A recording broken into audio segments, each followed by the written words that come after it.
আসসালামু আলাইকুম রহমতুল্লাহি ওয়া বারাকাতুহু।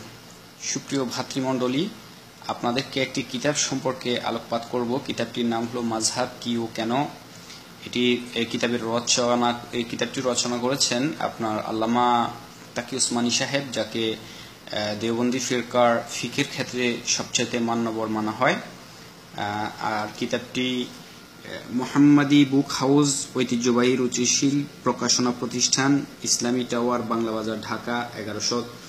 তো এই কিতাবটি সম্পর্কে যেটি আলোকপাত করব, এই কিতাবটি সম্পর্কে আলোকপাত করার জন্য আমাকে উক্ত কিতাবের মতো আরো 3টি কিতাব হয়ে যাবে এরকম নোট করতে হবে।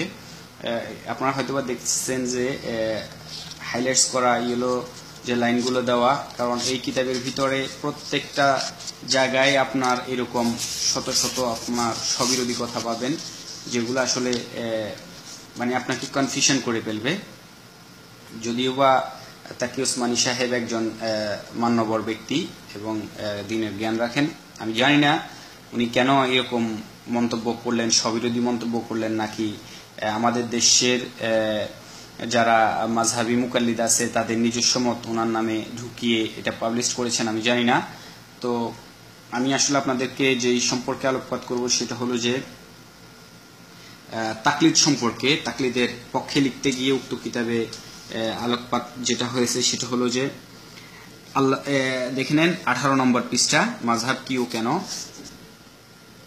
আল্লামা ইবনে হুমাম ও আল্লামা ইবনে নাজিম রাহিমাহুল্লাহ তাকলিদের সংজ্ঞা দিয়ে বলেছেন এইভাবে: যার বক্তব্য শরীয়তের উৎস নয়, তার বক্তব্যকে দলিল প্রমাণ দাবি না করে মেনে নেওয়ার নাম তাকলিদ। সুতরাং একজন মুকাল্লিদ তাকলিদকারী কোনো ক্রমেই মুজতাহিদকে শরীয়তের স্বতন্ত্র উৎস মনে করে না। আপনারা এটা মনে রাখবেন যে একজন মুকাল্লিদ তাকলিদকারী কোনো ক্রমেই মুজতাহিদকে শরীয়তের স্বতন্ত্র উৎস মনে করে না। তার মানে যার তাকলিদ করা হয় তিনি হলেন মুজতাহিদ। তো আমরা এই কিতাবের একটু সামনের দিকে যাই। এখানে 28 নম্বর পৃষ্ঠায় আবার বলা হচ্ছে যে বলা বাহুল্য যে দ্বীনের বিষয় কারো ইক্তেদা করার নামই হলো তাকলিদ, মানে যার ইক্তেদা করা হয় তার নামই হলো যে তাকলিদ।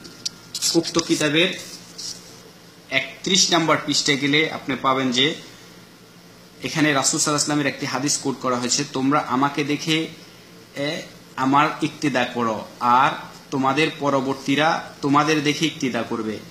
এই কিতাবের 28 নম্বর পৃষ্ঠায় বলা হচ্ছে যে বলা বাহুল্য যে দ্বীনি বিষয় কারো ইক্তেদা করার নামই হলো তাকলিদ। তো যদি ইক্তেদা করার নাম তাকলিদ হয়, তাহলে সাহাবারা রাসূল সাল্লাল্লাহু আলাইহি ওয়াসাল্লামের ইক্তেদা করছেন। আর যদি রাসূল সাল্লাল্লাহু আলাইহি ওয়াসাল্লামের ইক্তেদা করে থাকেন, তাহলে যার বক্তব্য শরীয়তের উৎস নয়, তার বক্তব্য দলিল প্রমাণ দাবি না করে মেনে নেওয়ার নাম তাকলিদ। সুতরাং মুকাল্লিদ ও তাকলিদকারী কোনো ক্রমেই মুজতাহিদের শরীয়তের স্বতন্ত্র উৎস মনে করেন না। নাউযুবিল্লাহি মিন যালিক। তাহলে রাসূল সাল্লাল্লাহু আলাইহি ওয়াসাল্লাম কি শরীয়তের উৎস নয়? এমন মানে শত শত কথা পাবেন যে উক্ত কিতাবের ভিতরে স্ববিরোধী। আস্তে আস্তে সামনের দিকে আসবে ইনশাআল্লাহ। আসসালামু আলাইকুম ওয়া রাহমাতুল্লাহ।